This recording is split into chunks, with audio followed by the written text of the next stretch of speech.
ఎంతో అద్భుతంగా నిర్వహించినటువంటి వారాహీదేవి నవరాత్రులు.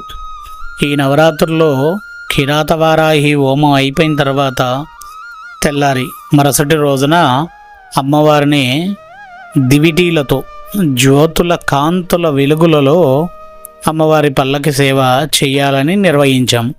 పల్లకి సేవ పూర్తి చేసుకొని దేవాలయానికి వచ్చాక దివిటీలన్నీ కూడా ముందు రోజు చేసినటువంటి కిరాత వారాహీదేవి హోమగుండము పైన వేయడం జరిగింది. ఆ అగ్నిజ్వాలల్లో ఒక్కొక్క దేవత ఆవిష్కృతం అవుతూ ఉంది. ఒక్కొక్క అమ్మవారు ఆ హోమగుండములో నుంచి బయటికి వస్తూ ఉన్నారు. మొత్తము 9 విధములతో ఉండేటటువంటి నామాలు దాల్చి ఉన్నటువంటి వారాహీదేవి రూపాలు బయటికి వస్తూ ఉన్నాయి.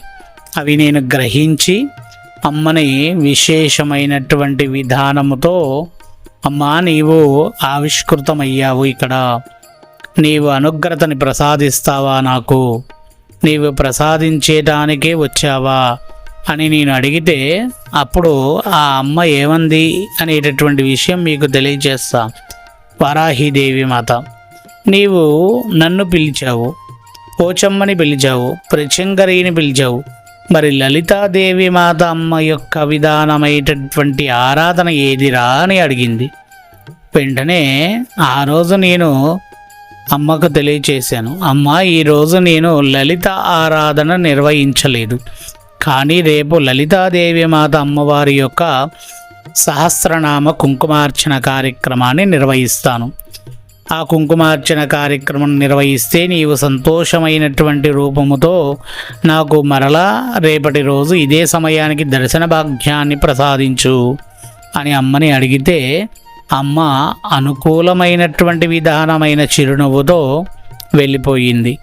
తెల్లారి లలితాదేవి మాత సహస్రనామ కుంకుమార్చన కార్యక్రమాన్ని నిర్వహించి శ్రీచక్రముతో ఉన్నటువంటి కుంకుమని, ఆ శ్రీచక్రము పైన ఉన్నటువంటి కుంకుమని హోమంలో పూర్తిగా సమర్పించి లలితాదేవి మాతకు తెలియచేశా.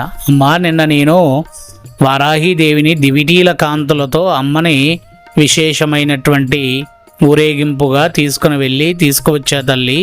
నవవిధమైనటువంటి రూపములతో అమ్మ దర్శన భాగ్యాన్ని కలగచేసి నీ యొక్క పూజని నిర్వహించమని చెప్పింది. కాబట్టి నీ పూజని నిర్వహించాను తల్లి.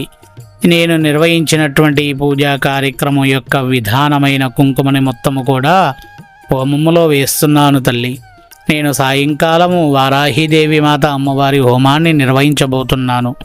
అమ్మని మళ్ళీ ఆవిష్కృతమయ్యేటట్టుగా చెయ్యి, నాకు దర్శన భాగ్యాన్ని ప్రసాదించమని చెప్పు తల్లి అని చెప్పి ఉదయం పూట కుంకుమని మొత్తాన్ని హోమంలో వేశాను.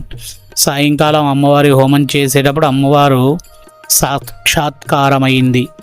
ఆ తల్లిని దర్శించుకొని చెప్పానమ్మా, నేను నిన్ను, నా తల్లి ప్రత్యంగరాదేవి మాతని మరియు దుర్గాదేవిని, కాళీమాతని, లక్ష్మీదేవిని ఒక స్థిర నివాసమైనటువంటి గృహ నిర్మాణముగా దేవాలయ నిర్మాణము చేసి అందులో ఉంచాలి అనుకుంటున్నాను.